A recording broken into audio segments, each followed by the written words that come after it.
Salut à tous, bienvenue. Si vous nous rejoignez sur www.studiocalita.com, eh bien restez avec nous. C'est une émission consacrée à l'emploi puisque c'est le rendez-vous des hubs du hub de l'emploi. Cette semaine, nous sommes avec Réhouven. Bonjour. Voilà, bonjour Réhouven. Réhouven Adam qui s'occupe du placement au sein du Hub de l'emploi. Alors avant de rentrer dans les détails, comme nous sommes une radio, eh bien, et nous nous occupons bien évidemment d'aliens, nous sommes intéressés par tous les gens qui arrivent. Vous avez aussi une histoire, bien que vous soyez complètement israélien, vous êtes arrivé à l'âge de 7 ans je crois, avec vos parents. Oui. Voilà, et ça nous intéresse bien évidemment de voir le parcours. Alors vous travaillez aujourd'hui avec des francophones, mais c'est très nouveau pour vous. C'est très nouveau. J'ai jamais travaillé avec des francophones et je les ai pas tellement Allez, fréquentés. dites-le, Réhouven. J'ai grandi avec des Israéliens. Mes amis sont israéliens. Ça fait que voilà, c'est un peu nouveau pour moi. Mais pourtant, vous n'avez pas d'accent. Vous parlez très bien le français. C'est formidable. Ouais, bon, c'est grâce à vos parents ? Grâce à mes parents. Tout est grâce aux parents, mais c'est parce que voilà, chez nous, on parle français à la maison, et entre les frères et sœurs aussi. Alors ça a aidé pour la préservation de la langue, on va dire. Oui. Donc, vous venez de rejoindre le Hub de l'emploi. Que faisiez-vous avant d'arriver ici ? Alors, dans les dernières années, j'ai travaillé dans le placement en entreprise dans des sociétés israéliennes en tant que recruteur et après en tant que directeur d'une société internationale dans le recrutement, spécialisé dans le recrutement. Et c'était sur Jérusalem, mais on travaillait sur tout le pays, des sociétés et des candidats un peu partout. Donc vous êtes fait débaucher, quoi. Voilà. Ok, alors donc on va parler placement aujourd'hui. Vous pouvez nous décrire un peu quel est votre travail, parce que je crois que vous allez chercher des entreprises pour pouvoir avoir des offres intéressantes pour les gens qui viennent au Hub de l'emploi. Oui, alors ma responsabilité, il y en a deux. Ça veut dire, la première chose, c'est d'avoir les relations avec les entreprises. Et la deuxième, c'est le recrutement et le placement en entreprise. Alors, c'est-à-dire que oui, faire matcher l'offre que vous allez chercher avec le candidat. Voilà. Okay. Exactement. Alors comment ça se passe ? Alors déjà, depuis 2 mois maintenant, presque, que j'ai commencé déjà à contacter les sociétés israéliennes dans plusieurs domaines, en leur expliquant déjà Calita, le Hub de l'emploi et les Olim francophones, pour qu'ils ouvrent des offres pour les Olim francophones en Israël. Comment vous êtes reçu par les sociétés ? Alors, il y a différents... en gros, on peut dire qu'en gros, je suis bien reçu et ils sont prêts à tester. Ils sont ouverts. Et les Israéliens, en gros, c'est des gens qui ont un esprit assez ouvert et ils sont prêts à recevoir des candidats et des CV de Français, de francophones. Pas tout le monde. J'ai eu, par exemple... j'ai eu une société, par exemple, où j'étais en relation avec une grosse société israélienne et je leur ai envoyé pas mal de CV. Pas mal de CV auparavant, des candidats très très bons qui ont avancé dans l'entreprise. C'est-à-dire ils connaissent mon travail, mais ils ont tout de suite refusé. Ils m'ont dit qu'ils n'étaient pas intéressés. Voilà. Maintenant, à mon avis, c'est que voilà, il faut savoir, parce que les Olim français pensent parfois qu'en Israël, comme tout le monde est juif et tout le monde voilà, on est tous des frères, alors on va automatiquement ouvrir les portes. Tout le monde va vous ouvrir les bras. Voilà. C'est pas tout à fait comme ça que ça se passe. Pas du tout, quoi. Pas du tout. Il faut faire ses preuves et il y a des fois des sociétés comme cette société-là qui ne veut pas prendre ni de risques ni en gros se casser la tête avec un olé khadash il a une mentalité pas comme les autres. Peut-être que dans sa tête, les Israéliens se disent que les francophones, pas comme les Olim, par exemple russes ou autres, sont gâtés. Un peu gâtés, qui veulent exigeants. Leurs 35 heures, qui veulent leurs vacances. Ils veulent de l'argent, ils veulent être payés cher et travailler moins. 10 000 euros avec les vacances et les fêtes de Pessah et Sukkot, on travaille pas, c'est pas normal et tout ça. Alors, ils sont frileux, ils n'ont pas envie. Certains, pas tous. Il y en a que voilà, mais je pense que déjà il y a beaucoup de sociétés je travaille avec eux Et je leur envoie des CV. Il y a eu déjà pas mal de placements dès le premier mois. Alors justement, je vais revenir quand même, avant d'avancer, sur cette attitude, en tout cas ces stéréotypes qui sont véhiculés sur les Français. Vous qui êtes israélien arrivé depuis l'âge de 7 ans ici et qui avez travaillé uniquement dans un environnement purement israélien, est-ce que vous aviez aussi des préjugés à venir travailler avec des Français ? Après tout, c'est possible. La réponse est oui. Ah ben voilà. Oui, bien sûr. C'était quoi vos préjugés ? Qu'est-ce que vous aviez en tête ? À peu près les préjugés qu'ils ont les Israéliens sur les Français, parce que c'est vrai que je suis français, je parle français, mais comme j'ai grandi ici et pas avec des Français, dans ma tête, un Français, voilà, c'est à la plage, c'est à Natania, c'est quelqu'un qui vient, qui cherche surtout beaucoup d'abord la belle vie et aussi très très matérialiste. Et les Israéliens, ils sont un peu plus. Ils ont le cuir un peu plus dur. Voilà, ils sont prêts à faire beaucoup de choses qu'un Français ne serait pas prêt. Mais ça, c'était avant d'arriver au Hub de l'emploi. Voilà. Alors, vous avez rencontré beaucoup de candidats francophones et est-ce que ça a changé pour vous ? Oui, c'est-à-dire j'ai été surpris. En hébreu on dit Hafta Letova, c'est une bonne surprise. Agréablement surpris en français. Et j'ai vu qu'en fait, pas comme je pensais, mais pas du tout, beaucoup de Olim Hadashim qui sont arrivés sont là, ils sont prêts à travailler, même quand c'est pas dans leur ils sont prêts à descendre leur profil, à travailler durement, même dans des activités qui ne sont pas leur champ de compétences a priori, ne serait-ce que pour apprendre l'hébreu par exemple. Ouais, d'abord ça, et aussi au point de vue du salaire. Aujourd'hui, il y a plus en plus de Français qui comprennent qu'en Israël, pas comme en France, on n'est pas payé tout de suite le salaire qu'on veut obtenir. On commence par un salaire. Et on grandit doucement. Petit à petit, au bout d'un an, 1 an et demi, et petit à petit, on augmente aussi les tnaïm, les conditions de travail, et le salaire aussi. Et par exemple, j'ai un exemple d'un candidat que j'ai rencontré il y a 1 mois, qui a fait son alia il y a 1 an et demi, il est marié, il a 2 enfants, et il était banquier en France, il a fait des études, il a travaillé dans des compagnies d'assurance et dans des banques en France. Et quand je l'ai rencontré, au bout d'1 an et demi, il me parlait un hébreu parfait. Un hébreu parfait et l'entretien se passe en hébreu. Alors, je lui ai demandé comment ça se fait que tu as un hébreu aussi parfait. Et il m'a dit, c'est très simple, parce que j'ai décidé de m'intégrer professionnellement, et je savais que tout de suite rentrer dans une banque, ça ne serait pas possible. Et aujourd'hui, je travaille dans un supermarché, et j'aide les gens dans les rayons. Donc, il remplit les sacs des gens. C'est ce que vous m'aviez dit en antenne. Il remplit les sacs à la caisse. À la caisse. Si quelqu'un a besoin d'aide, il aide dans les rayons. Et là, je lui ai dit, mais pourquoi tu ne travailles pas alors à la caisse, c'est mieux déjà. Tu es tranquille, tu es assis. Il m'a dit, parce que je vais moins parler avec les gens. Et mon but, c'est de parler hébreu.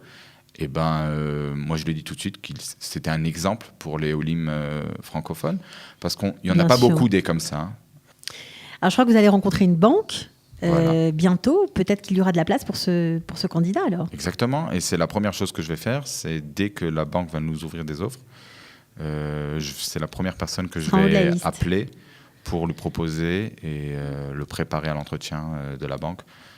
Parce que, aujourd'hui, il a un hébreu parfait où il peut travailler à la banque. Et les Français ne savent pas, parce qu'ils pensent, par exemple, les banques ont besoin aujourd'hui, ou pas que les banques, mais ils ont besoin d'un Français qui s'occupe des Français. Mais le Français, il ne va pas s'occuper que des Français, il va s'occuper aussi des Israéliens. Et c'est pour ça qu'il va devoir parler aussi hébreu et aussi français. Alors justement, vous parliez de l'entretien d'embauche, c'est une partie de votre travail. Dans ce qui concerne le placement, il y a bien sûr une place prépondérante pour les entretiens, mais vous avez dit un entretien en hébreu. Est-ce à dire que vous préparez les candidats postulant pour une offre en hébreu ? C'est indispensable ? C'est plus que ça. Ça veut dire que déjà, avant de les préparer, l'entretien lui-même se passe en hébreu. Que vous faites pour voir s'il peut correspondre à cette offre d'emploi. Exactement. Au téléphone, alors, ça veut dire. Au téléphone. Le premier contact. Le premier contact est en hébreu. Après, quand je le reçois chez nous au hub, c'est aussi en hébreu. Et c'est déjà un premier test pour reconnaître le niveau d'hébreu du candidat et savoir s'il a besoin de faire un deuxième ulpan ou il a un hébreu un niveau il pourrait passer un deuxième entretien dans leur entreprise, parce que les entretiens se passent en hébreu même dans les boîtes d'high-tech en Israël. La plupart des boîtes font l'entretien en hébreu et le candidat doit être prêt après à passer un entretien en hébreu. Et si moi je leur fais, que ce soit l'entretien ou la formation pour les entretiens ou les CV ou autre chose en français, je ne saurais pas savoir s'ils pourraient continuer et rencontrer les sociétés. Alors justement, les sociétés, comment elles perçoivent, lorsqu'elles acceptent bien sûr de candidater des francophones, comment elles perçoivent les Français dans le milieu du travail? Ceux qui ont l'expérience, ils sont contents.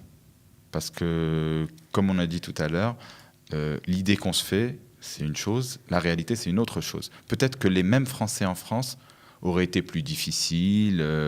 Mais si ils commencent à s'adapter. Ils comprennent que les Israéliens, ils ne rigolent pas et que dans le travail, c'est très sérieux.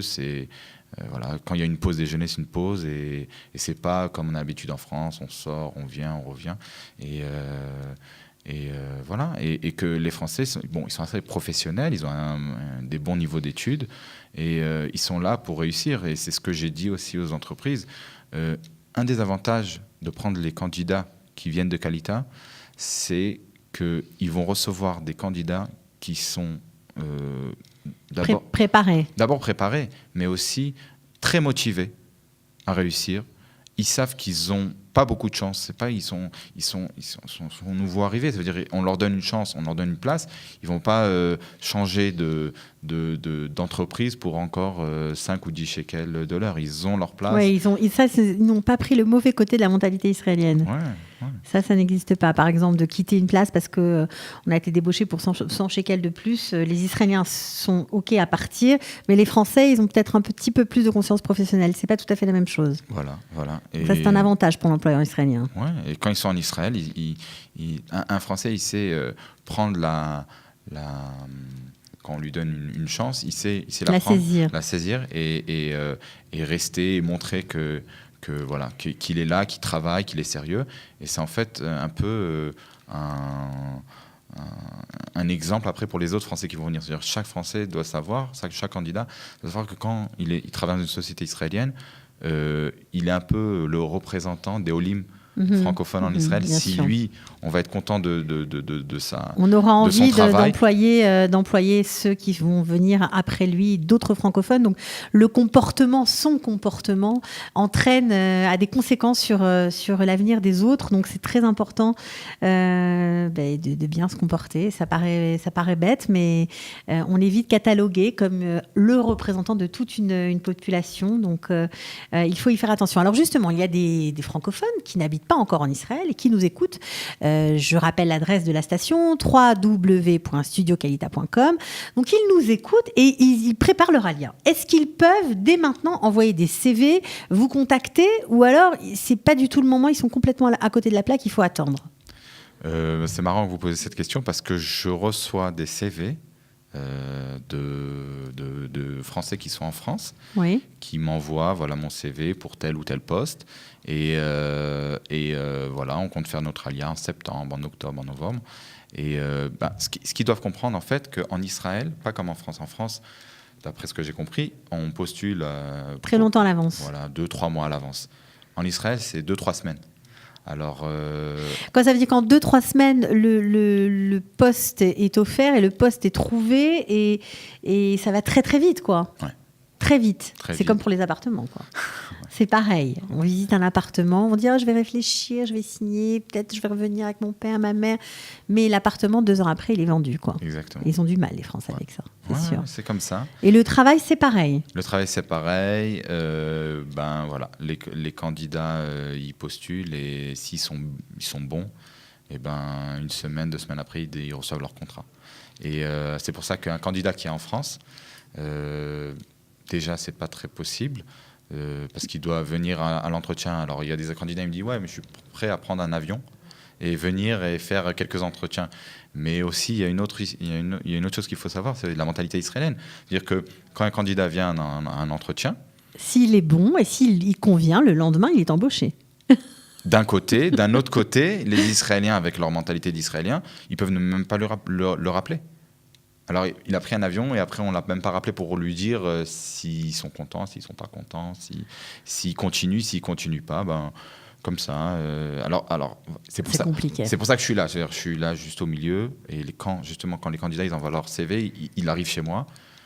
Je vois le CV, je les reçois en entretien, je les prépare et je les envoie à la société. Et après, je peux faire un suivi avec la société. Parce que je suis en relation directe avec les DRH pour savoir qu'est-ce qui se passe avec tel candidat ou telle candidate. C'est important. Voilà. Et un candidat, il vaut mieux voilà, quand il est en Israël. Et après, je pense que déjà, quand on est en Israël, quand on arrive en Israël, il faut se laisser le temps, quelques mois. Ne pas se précipiter tout de suite sur la recherche d'emploi, mais focaliser sur l'apprentissage de la langue, par exemple. Ouais, et la mentalité. La découverte de la société israélienne. Imaginez-vous qu'un Français, il vient de France, il vient à l'entretien. Déjà, il va venir avec un costume. Et il va être reçu en short avec un t-shirt de l'armée, par exemple. Voilà, et le mec, il va le recevoir avec un petit polo et le candidat va se dire, mais quoi, il a oublié qu'il y a un entretien? Non, il a mis un polo justement parce qu'il y avait un entretien, sinon il serait venu avec un t-shirt. Alors... Oui, c'est tout des petits réglages que vous aidez à faire au sein du Hub de l'emploi dans le domaine dont vous vous occupez, c'est-à-dire le placement en entreprise. Écoutez, Réhouven, je crois qu'on a fait le tour de la question. On pourra encore en parler longtemps. Peut-être qu'on aura d'autres occasions d'y revenir. En tout cas, l'antenne vous est ouverte. Merci. De rien. Merci beaucoup. On espère avoir répondu à quelques-unes de vos questions. Vous avez une adresse Internet ou un téléphone ou un moyen de vous joindre pour ceux qui ont envie de vous contacter, de vous parler? Alors, il y a le site du Hub de l'emploi. OK. C'est hub-emploi.org.il. Et vous avez là-bas les offres d'emploi. On en rajoute tous les 2-3 jours. Ok, c'est actualisé. Donc, c'est un site actualisé. Ouais. Vraiment, c'est intéressant. Juste aujourd'hui, on a mis une douzaine de nouvelles offres. D'où à où, de quoi à quoi? Des offres dans tous les domaines? Oui, dans tous les domaines. On a des ingénieurs, on a des directeurs financiers, on a un, je sais pas comment on dit en français, mais un marsenaille, ça veut dire quelqu'un qui s'occupe comment on peut appeler ça, un marsan, un entrepôt, voilà. Voilà, qui s'occupe, qui n'a pas besoin vraiment de formation. Ouais. Ça, c'est un bon job pour quelqu'un qui vient d'arriver, qui ne connaît pas assez l'hébreu, et il peut quand même rentrer et apprendre. Et justement, le marsan ou le barman ou la serveuse, c'est pas que pour les gens qui n'ont pas de diplôme, justement. C'est aussi pour les Olim Hadashim qui ont un diplôme. Ouais. Et pour l'instant, ils peuvent faire leur ulpan le matin. Travailler pour un job alimentaire l'après-midi. Ils travaillent dans un job alimentaire, ils pratiquent leur hébreu qu'ils apprennent le matin et comme ça ils font un saut de au moins 2 ans en Israël parce qu'en 6 mois ils vont parler toute la journée hébreu et 6 mois après ils pourront venir et postuler pour une offre dans leur champ de compétences. Ouais. Voilà, donc un peu de patience, tout est possible, on peut retrouver son niveau de compétence, retrouver un emploi dans sa qualification, il faut juste maîtriser la langue. Parfois on passe par des étapes un peu plus compliquées, on fait des jobs alimentaires mais c'est pas grave, ça marche. C'est ce que Réhouven Adam nous a dit. Merci beaucoup. À très bientôt Réhouven. Voilà, c'était le Hub de l'emploi. On se retrouve très vite.